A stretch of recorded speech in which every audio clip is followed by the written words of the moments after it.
So hello everyone, welcome to the daily current affairs series of Quick Vidya. Very good morning. अभी 5:30 बज रहे हैं। हर दिन 5:30 बजे हमारी वीडियो आती है, ठीक है। So now let us start our session. देखो, शुरुआत हम गीता की एक श्लोक से करते हैं आज, ठीक है। कर्मण्यवादिका रस्ते माँ फलेषु कदाचना माँ कर्म फलहेतुर्भूर्मा माते संगोस्तव कर्मणि, ठीक है। देखो, इसका मतलब यह है कि हमें युद्ध किससे हो रहा है, युद्ध का फल क्या होगा, हम कैसा युद्ध में लड़ पाएंगे, हमें इन सब की चिंता नहीं करनी है, ठीक है। हमें सिर्फ अपना 100% देना है। ये श्लोक कृष्ण ने अर्जुन को कहा था जब कुरुक्षेत्र में युद्ध प्रारंभ होने वाला था, ठीक है। अर्जुन इस कंफ्यूजन में थे कि इस युद्ध में मैं अपने भाइयों के साथ, अपने गुरु के साथ आखिर कैसे लड़ाई करूँगा। तब कृष्ण ने उन्हें ये सुनाया था, ठीक है। तो हमें भी बस अपने कर्तव्य पर ध्यान देना होता है, ठीक है। अपना 100% देना होता है और बाकी सारी चिंताओं को छोड़ देना होता है, ठीक है। तो बस कर्म करते चलो, okay. So now let us start our session, ठीक है। देखो, उन्नत भारत अभियान के 10 साल हो चुके हैं, ठीक है। ओके, या एवरीथिंग इज राइट, ठीक है। देखो, उन्नत भारत अभियान 2014 में शुरू हुआ था। अभी इसके 10 साल पूरे हो चुके हैं। इसकी ऑब्जेक्टिव क्या है, ठीक है, कि हायर एजुकेशन इंस्टीट्यूशन हमारे रूरल चैलेंजेस को एड्रेस करे और सस्टेनेबल और इंक्लूसिव डेवलपमेंट के लिए हेल्प करे, ठीक है। हमारे हायर एजुकेशन इंस्टीट्यूशंस के पास ये सारे सॉल्यूशंस हैं और बेसिक एमिनिटीज़ हैं उनके पास जो रूरल डेवलपमेंट के लिए वो लगा सकते हैं, ठीक है। तो इस अभियान का ऑब्जेक्टिव यही है कि हायर एजुकेशन इंस्टीट्यूशन को आगे बढ़ाकर रूरल चैलेंजेस के लिए हेल्प करने के लिए भेजना, ओके। इसकी नोडल मिनिस्ट्री कौन सी है? मिनिस्ट्री ऑफ एजुकेशन, ठीक है। कोऑर्डिनेटिंग इंस्टीट्यूट कौन है इसमें? IIT Delhi is the coordinating institute. अब देखो, उन्नत भारत अभियान की हमें ज़रूरत आखिर क्यों पड़ी, ठीक है। 70% आबादी हमारी रूरल पॉपुलेशन है, ठीक है। इंडिया में 70% of the population is rural population. तो रूरल एरिया के चैलेंजेस को एड्रेस करना बहुत ज़रूरी है, ठीक है। दूसरा कि 54 to 55 workforce is in agriculture. हमारा जो एग्रीकल्चर वर्कफोर्स है वो हमारी करीब आधी आबादी है, ठीक है। 54 to 55%। पर जीडीपी में इनका कंट्रीब्यूशन बहुत कम है, सिर्फ 15 से 18% ये कंट्रीब्यूट करते हैं जीडीपी में, ठीक है। और ये उन्नत भारत अभियान के की फोकस एरियाज कौन से हैं? ऑर्गेनिक एग्रीकल्चर, ठीक है। वाटर एंड एनर्जी सिस्टम्स में हेल्प करना, ठीक है। हेल्थ केयर में हेल्प करना, सैनिटेशन में हेल्प करना, ठीक है। रूरल क्राफ्ट्स एंड हाउसिंग में हेल्प करना एंड ई गवर्नेंस में हेल्प करना। तो ये सारे उन्नत भारत अभियान के की फोकस एरियाज हैं, ओके। नाउ अब देखो, यूएनएससी में, यूनाइटेड नेशन सिक्योरिटी काउंसिल में नए नॉन परमानेंट कंट्रीज ऐड किए गए हैं, ठीक है। देखो, यूनाइटेड नेशन सिक्योरिटी काउंसिल में 5 परमानेंट मेंबर होते हैं, ठीक है, और 10 नॉन परमानेंट मेंबर होते हैं। जो 10 नॉन परमानेंट मेंबर होते हैं इनको इलेक्ट किया जाता है 2 साल के टर्म के लिए, ठीक है। अब देखो, the United nation general assembly has elected Bahrain. किसको किसको इलेक्ट किया है? बहरीन। हमने कल देखा कि हमने मैंगो एक्सपोर्ट किया है यहाँ पे, ठीक है, और ये इंडिया के सॉफ्ट पावर को दर्शाता है, ठीक है, सॉफ्ट पावर को दर्शाता है। कोलंबिया को ऐड किया गया है। Democratic Republic of Congo DRC को ऐड किया है। Latvia, Liberia as non permanent members of the United Nation Security Council for 2 year term. 1 जनवरी 2026 से इनकी टर्म स्टार्ट होगी, ठीक है। कि मैंने बताया कि 15 मेंबर होते हैं, 5 परमानेंट मेंबर होते हैं जिसको हम P5 कहते हैं। इसमें China, France, Russia, UK, United states, ठीक है। अब देखो, ये जो 5 परमानेंट मेंबर होते हैं इनके पास वेटो पावर होता है, ठीक है। कि किसी भी चीज़ के ऊपर डिसीजन लेना है और इनमें से एक ने भी वेटो पावर यूज़ कर दिया कि ये नहीं होगा तो वो नहीं होता है, ठीक है।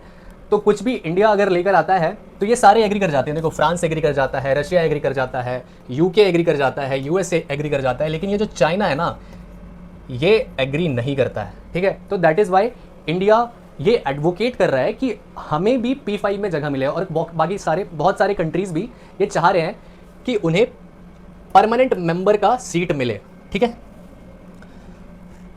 और इसमें यूएनएससी में 10 नॉन परमानेंट मेंबर होते हैं और इसको इलेक्ट करते हैं यूनाइटेड नेशन जनरल असेंबली। नाम से ही पता चल रहा है असेंबली है, ओके। यहाँ पर इनके इलेक्शन होते हैं। अब देखो, यूनाइटेड नेशन सिक्योरिटी काउंसिल की एक कमेटी है, काउंटर टेररिज्म कमेटी, ठीक है। इसके बारे में देख लेते हैं। The United Nation Security council counter terrorism committee was established through a resolution 1373 unanimously adopted in 2001। इसको अडॉप्ट किया गया था 2001 in the after math of 9/11 terrorist attacks in the US में जो 9/11 का टेररिस्ट अटैक हुआ था उसके बाद इस कमेटी का गठन हुआ था। ठीक है इसके मेंबर कौन होते हैं? सारे 15 यूनाइटेड नेशन सिक्योरिटी काउंसिल के मेंबर्स। ठीक है, 5 परमानेंट और 5 नॉन परमानेंट मेंबर्स। अब इसके मैंडेट क्या है ये सारी चीज़ें देख लो। ठीक है कि ये कमेटी आखिर काम क्या करती है। ठीक है, टेररिज्म फिनेंसिंग अगर कोई कर रहा है तो that is a criminal activity, ये उसको क्रिमिनलाइज करती है। ठीक है, और टेररिज्म रिलेटेड एसेट्स को फ्रीज करती है। ठीक है, deny financial and material support to terrorist. ठीक है, कोई भी अगर टेररिस्ट को फाइनेंशियल या मटेरियल सपोर्ट दे रहा है तो that in the eyes of counter terrorism committee is criminality. ठीक है, इट सप्रेस सेफ हेवन्स। ठीक है, सेफ हेवन कंट्रीज को सप्रेस करता है। सेफ हेवन्स कंट्रीज वो हो गए जहाँ पे टैक्स कम है। ठीक है, फॉर एग्जांपल इंडिया में अगर कोई बिजनेस रन कर रहा है, ठीक है, और इंडिया में tax rate in comparison to जिस कंट्री में वो और बिजनेस चला रहा है वहाँ पे टैक्स रेट कम है। ठीक है, तो ये बिजनेस अपने प्रॉफिट को उस कंट्री में ट्रांसफर करके दिखाता है। ठीक है, जिससे उसे टैक्स कम पे करने पड़ते हैं। ठीक है, तो those countries are safe havens. ठीक है, it suppress safe havens training and sustenance for terrorist groups को किसी भी तरह की हेल्प नहीं मिलनी चाहिए। Enhance international cooperation by sharing intelligence on terror activities. ठीक है, सारे कंट्रीज मिलकर जब डेटा देंगे तो ये टेररिस्ट एक्टिविटीज़ और बेहतर तरीके से रुक पाएगी।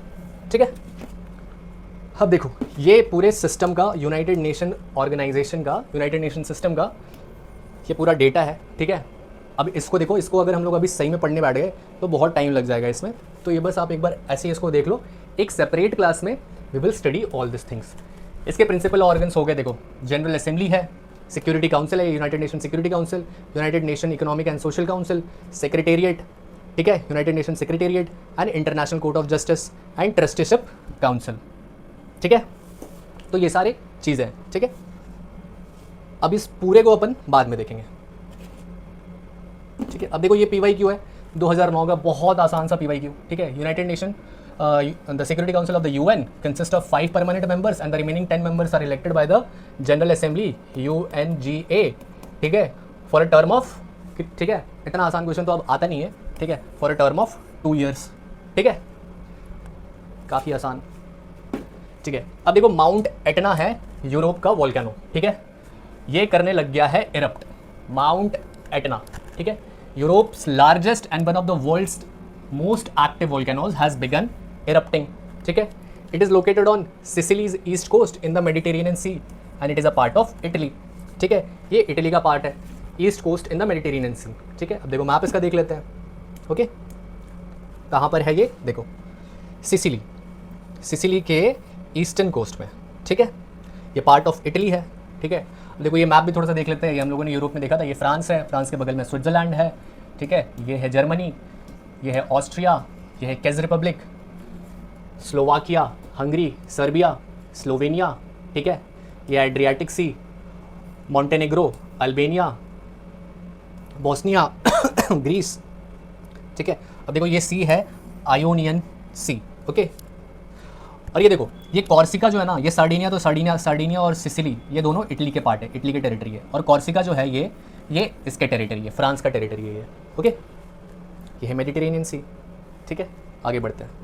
Mount Etna has begun erupting. देखो जब वॉल्केनो इरप्ट करते हैं ना, ठीक है, व्हेन अ वॉल्केनो इरप्ट्स तो ये हमारे क्लाइमेट को थोड़ा सा कूल कर देता है। ठीक है, कैसे कूल करता है एक टॉपिक है अभी आगे, वो हम लोग पढ़ेंगे। ठीक है, देखो स्ट्रेटोस्फेरिक एरोसोल इंजेक्शन। ठीक है, क्या होता है ये? देखो stratospheric aerosol injection is a proposed solar engineering और सोलर रेडिएशन मॉडिफिकेशन। हम लोग इसमें सन से आ रहे रेडिएशन को मॉडिफाई करते हैं। ठीक है, कुछ रेडिएशन को रिफ्लेक्ट बैक करते हैं, वही है। ठीक है, solar engineering technique design to cool the earth climate by reflecting a small fraction of sunlight back into the space. ठीक है, stratospheric aerosol injection is for cooling the earth climate. ये हम लोग अर्थ के क्लाइमेट को थोड़ा सा कूल करने के लिए यूज करते हैं इस टेक्निक को। ठीक है, it mimics a natural cooling effect. Natural cooling effect कैसे आता है? वॉल्केनिक इरप्शन से आता है। ठीक है, फॉर एग्जांपल 1991 में माउंट पिनाटुबो इरप्ट हुआ था। ठीक है, जिसके बाद ठीक है, ये इरप्ट हुआ था, देखो तो सल्फेट एरोसोल्स इंजेक्ट कर दिया था इस वोल्केनो ने हमारे स्ट्रेटोस्फेयर में, ठीक है, और ये हमारे ग्लोबल टेम्परेचर को 0.5 डिग्री सेल्सियस से कम कर दिया था उस ईयर, ओके, 1991, माउंट पिनाटुबो, ठीक है, स्ट्रेटोस्फेरिक एरोसोल इंजेक्शन, ओके, आगे देखते हैं। अब देखो ये काम कैसे करता है, ठीक है, stratospheric aerosol injection involves releasing small reflective particles, typically sulphate aerosols और कैल्शियम कार्बोनेट, ठीक है, calcium carbonate into the stratosphere 10 to 50 kilometre altitude. देखो स्ट्रेटोस्फेयर कहाँ पे होता है, ठीक है, ये मान लो ये 50 किलोमीटर है फ्रॉम द अर्थ सरफेस, ठीक है, अर्थ सरफेस, तो यहाँ पर है स्ट्रेटोस्फेयर, ठीक है, ये है स्ट्रेटोस्फेयर। तो यस, इस स्ट्रेटोस्फेयर में सल्फेट एरोसोल या फिर कैल्शियम कार्बोनेट इंजेक्ट किया जाता है, ठीक है। These particles scatter and reflect the portion of incoming solar radiation. जिसको हमने स्ट्रेटोस्फेयर में इंजेक्ट किया वो सोलर रेडिएशन को रिफ्लेक्ट बैक करते हैं, जिसकी वजह से हमारे सरफेस में कम सोलर रेडिएशन आ पाता है और it ultimately leads to cooling of the earth's climate, ठीक है। By increasing the planet's albedo reflectivity, albedo मतलब कि वो सरफेस कितना अमाउंट ऑफ सोलर रेडिएशन को रिफ्लेक्ट बैक कर रहा है, ठीक है। Stratospheric aerosol injection can potentially offset some of the warming caused by greenhouse gases, ठीक है। ग्रीन हाउस गैसेस की वजह से जो ग्लोबल वार्मिंग हो रहा है उसको भी एरोसोल इंजेक्शन कम करता है, ठीक है। अब देखो ये तरह तरह के हैं, ठीक है, ये देखो ये प्लेट लगाया गया है, ठीक है, स्पेस बेस्ड मेथड है ये, ठीक है, ये सल्फेट एरोसोल है और कैल्शियम कार्बोनेट है, ठीक है। तो ये सारी चीज़ें होती हैं, ठीक है। Moving ahead, what are other methods of solar radiation modification? ऐसे तो बहुत सारे मेथड्स हैं, हम कुछ ही मेथड को देखते हैं, ठीक है। एक है मरीन क्लाउड ब्राइटनिंग, ठीक है, दूसरा है स्पेस सनशेड्स, जो प्लेट हमने देखा that is called space sunshades, cirrus cloud thinning, ठीक है, सिरस क्लाउड थिनिंग। अब देखो मरीन क्लाउड ब्राइटनिंग क्या होता है, it involves spraying fine sea water droplets into low level ocean clouds, ठीक है, जो ओशन के ऊपर क्लाउड बनते हैं उन पे हम लोग fine sea water droplets spray करते हैं, ठीक है, जिसकी वजह से उसकी रिफ्लेक्टिविटी बढ़ जाती है और सन से आ रहे रेडिएशन वहीं से रिफ्लेक्ट बैक कर जाते हैं, ठीक है। दूसरा है space sunshades, it involves placing large mirrors, ठीक है, जो हम लोगों ने देखा, लार्ज मिरर प्लेस कर दिया गया, अब वहाँ से सोलर रेडिएशन रिफ्लेक्ट बैक कर जा रहा है। Cirrus cloud thinning, cirrus cloud thinning aims to reduce global warming by modifying high altitude cirrus clouds, ठीक है, यहाँ पे एरोसोल इंजेक्ट किया जाता है, ठीक है, जिसकी वजह से जो आइस पार्टिकल्स है वो इनलार्ज हो जाते हैं, आइस पार्टिकल्स रिफ्लेक्ट बैक करते हैं, तो इनलार्ज हो गए तो और ज़्यादा रिफ्लेक्ट बैक करेंगे, वो है सिरस क्लाउड थिनिंग, ठीक है। देखो वही चीज़ लिखा हुआ है, cirrus cloud thinning injects ice nucleating particles like bismuth triiodide, ठीक है, टू इनलार्ज आइस क्रिस्टल्स, ठीक है, इसमें बिस्मथ ट्रायोडाइड इंजेक्ट किया जाता है, ठीक है, making cirrus clouds less persistent, enhancing heat escape and reducing their warming effect by accelerating crystal fall, ठीक है। अब देखो एक ये लास्ट है स्प्रेइंग डायमंड डस्ट, ठीक है, सिंथेटिक नैनो डायमंड्स को इंजेक्ट किया जाता है, ठीक है, स्ट्रेटोस्फेयर में, सिंथेटिक नैनो डायमंड्स को इंजेक्ट किया जाता है स्ट्रेटोस्फेयर में और उससे भी सोलर रेडिएशन रिफ्लेक्ट बैक होता है, बीइंग हाईली रिफ्लेक्टिव, ठीक है, नैनो डायमंड्स हाईली रिफ्लेक्टिव होते हैं एंड केमिकली इनर्ट, ठीक है, ये ज़्यादा किसी चीज़ से रिएक्ट नहीं करते हैं, ठीक है, this scatter solar radiation reducing earth heat absorption and cooling the planet, ठीक है। तो ये सारी चीज़ें आज के लिए बस इतना ही है, ठीक है। So that was all for today, thank you for watching, keep learning, keep sharing, okay, thank you so much.